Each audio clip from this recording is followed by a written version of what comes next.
Book nibbles. Big ideas. Small bites. Nassim Nicholas Taleb's The Black Swan. The impact of the highly improbable is a sweeping, provocative exploration of the hidden role that rare, unpredictable events play in shaping our lives, our economies, our histories, and even our personal stories. Taleb begins with a deceptively simple question. What happens when the most important drivers of history are not the things we expect, plan for, or model, but the shocks that arrive out of nowhere? He calls these shocks Black Swans, rare events that are outliers, carry extreme impact, and afterward are rationalized as if they could have been foreseen all along. The book is as much a cultural critique as it is a philosophical treatise, a work that moves between memoir, statistics, epistemology, and storytelling. Taleb writes not only as a scholar, but also as a former trader who saw firsthand how financial markets underestimate the improbable, and as a self-styled skeptical empiricist who is at war with the false confidence of experts. The metaphor of the black swan itself comes from the history of European thought. For centuries, Europeans assumed all swans were white, since every swan they had ever seen was white. The expression, as certain as all swans are white, became a cliché for absolute truth.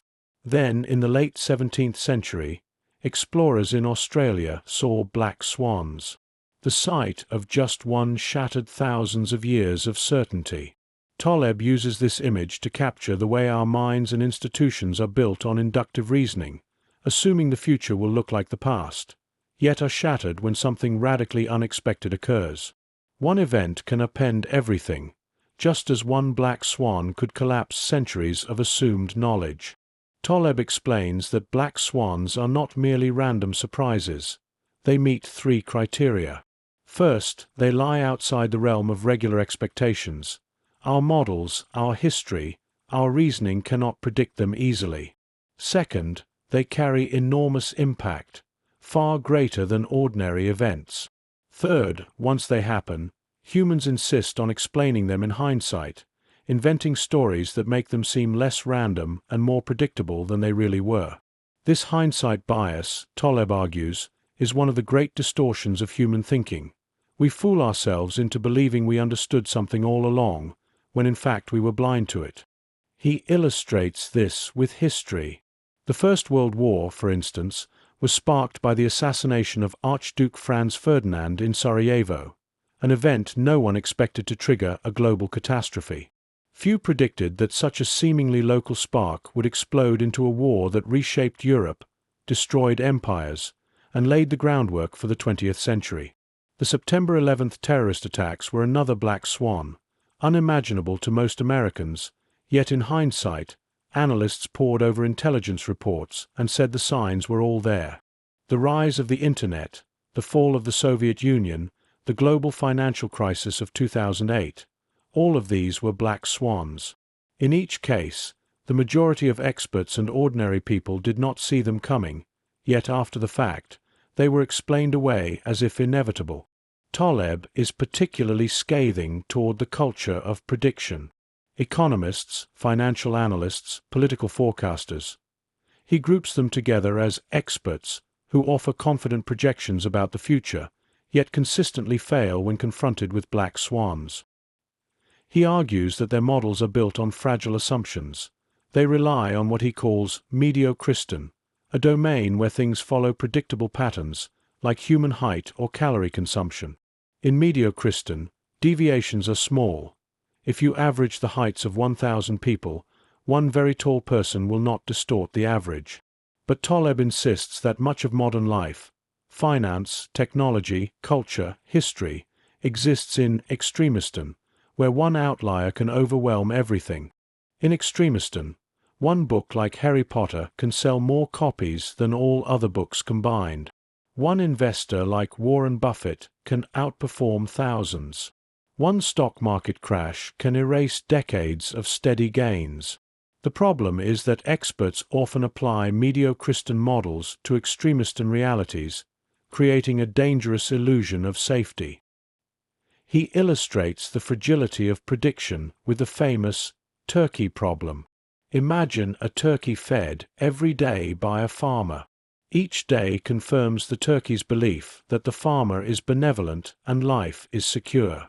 For 1,000 days, the turkey's confidence grows. Then, on day 1001, Thanksgiving, the turkey is slaughtered. From the turkey's perspective, this was a complete surprise, yet from the farmer's perspective it was predictable. The turkey's problem is that it projected the past into the future, ignoring the possibility of a black swan. Humans, Taleb argues, are often just like turkeys. We confuse absence of evidence with evidence of absence, assuming because something hasn't happened, it won't happen. Taleb also critiques the way human psychology blinds us to uncertainty. Our brains are wired for storytelling, for pattern recognition, for simplification. We create narratives after the fact to make sense of randomness. He calls this the narrative fallacy. For example, when explaining why a company succeeded, we tell stories about visionary leadership, culture, or strategy, even though luck and randomness may have played a far larger role. Similarly, when an investor makes a fortune, we assume they had unique insight, when often they simply benefited from a rare event. These stories comfort us but distort the truth. They make us believe we can predict and control when we cannot. Taleb has particular disdain for statistical tools like the bell curve, which assumes events cluster around an average and extreme deviations are rare. In extremism, he argues, the bell curve fails catastrophically. Stock market returns, book sales, earthquake magnitudes, wealth distributions, these follow fat-tailed distributions, where rare events are not just possible but inevitable and hugely consequential. The bell curve lulls us into underestimating risk. He cites long-term capital management, a hedge fund run by Nobel laureates, which collapsed in 1998 because its models underestimated the probability of extreme events. The fund assumed Six Sigma events, one so rare they should occur once in a billion years, yet several such events happened within a short period, destroying the firm. Yet Taleb's book is not only a catalogue of disasters. He also explores how black swans can be positive, unexpected windfalls, breakthroughs, or opportunities. The invention of the printing press, the discovery of penicillin, the success of Google, all were black swans. Progress itself, he argues, is driven more by rare, transformative innovations than by gradual, predictable improvement. A single discovery can outweigh centuries of incremental change. The challenge is that while negative black swans can devastate, positive ones can bring massive gains, but both are unpredictable. So what to do? Taleb insists we cannot predict black swans, but we can prepare for them. His advice is both philosophical and practical. First, embrace humility. Admit the limits of knowledge, resist the lure of certainty, and distrust those who claim to predict the future. Second, design systems and lives that are robust to shocks. Instead of relying on precise forecasts, assume the unexpected will occur. Diversify investments, avoid over-reliance on fragile models, and build in buffers. He recommends what he calls the barbell strategy. Put most of your resources in extremely safe assets, but take small, calculated risks on highly speculative bets that could yield huge upside. This way, you minimize the damage of negative black swans while exposing yourself to positive ones. Taleb also encourages cultivating an appreciation for randomness.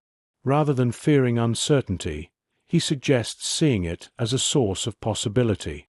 Many of his own life choices, becoming a trader, writing books, pursuing philosophy, were shaped by serendipity rather than careful planning. He argues that we should put ourselves in positions where luck can help us, meeting diverse people, trying new ventures, exploring new fields. Since we cannot predict which venture will succeed, we benefit by maximizing exposure to potential positive black swans. He contrasts two kinds of knowledge: Platonic knowledge, which is theoretical, neat, and abstract, and practical knowledge, which is messy, empirical, and grounded in real experience. He distrusts the Platonic tendency to oversimplify the world into tidy models, which often ignore outliers. Instead, he favors skeptical empiricism, learn from reality, from trial and error, from surviving volatility. He praises entrepreneurs who take risks and learn from failure more than academics who build fragile theories. In his own life, he says he prefers to read the ancient classics and wisdom literature, which survived centuries of randomness, rather than the latest theories that may crumble within years. Taleb sprinkles the book with autobiographical anecdotes. He describes growing up in Lebanon, experiencing civil war, which taught him that society can collapse suddenly. He recalls his trading career, where he saw firsthand how financial markets ignored the improbable until it wiped them out. He reflects on his love of philosophy and his disdain for pompous experts. His tone is often combative, mocking economists and intellectuals who cling to fragile models, yet his style is also playful, full of aphorisms, stories, and digressions. Underlying his argument is a deep skepticism about human knowledge. He aligns himself with philosophers like Sextus Empiricus and Montaigne, who embraced uncertainty. He warns against the illusion of control. We think we know more than we do, and we attribute order to what is often random.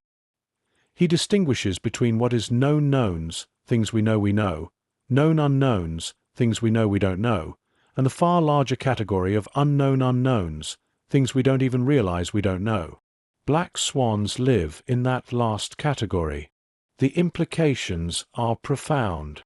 For businesses, it means building strategies that can survive shocks, not just optimize for normal times. For governments, it means preparing for crises that cannot be predicted, rather than relying on fragile forecasts. For individuals, it means recognizing that careers, wealth, and health can all be upended overnight, so we must live with resilience, humility, and openness to serendipity. Taleb argues that wisdom is not about being right in prediction, but about surviving and thriving despite uncertainty. As the book nears its end, Taleb shifts from critique to a kind of stoic philosophy. He insists that we must accept the randomness of life, the role of fate, and the inevitability of black swans. Instead of denial, embrace them. He encourages cultivating a skeptical, anti-fragile mindset, not just surviving shocks but using them to grow. He also urges readers to beware of retrospective distortion, to question stories that make the world seem more predictable than it is. The power of the black swan lies in its ability to unsettle. It shatters the comforting illusion that we live in a predictable world. It forces us to confront our own cognitive biases, our overconfidence, our blindness to uncertainty. Yet it also offers hope. By acknowledging randomness, by designing for resilience, by embracing the improbable, we can live more wisely. The very events we fear may hold the seeds of transformation. Taleb's style is idiosyncratic, sometimes meandering, sometimes biting, but the message is unforgettable. Our world is shaped far less by the ordinary than by the extraordinary, less by what we expect than by what blindsides us. The black swans, rare, unpredictable, impactful, are not exceptions but the rule in shaping history. To live wisely is to stop pretending otherwise, to stop worshipping fragile predictions, and instead to navigate life with humility, robustness, and openness to the unknown. And that's it. Nassim Nicholas Taleb's The Black Swan, The Impact of the Highly Improbable. Thanks for listening to Book Nibbles. If you enjoyed this bite-sized book, don't forget to subscribe for more quick, insightful summaries. See you in the next nibble.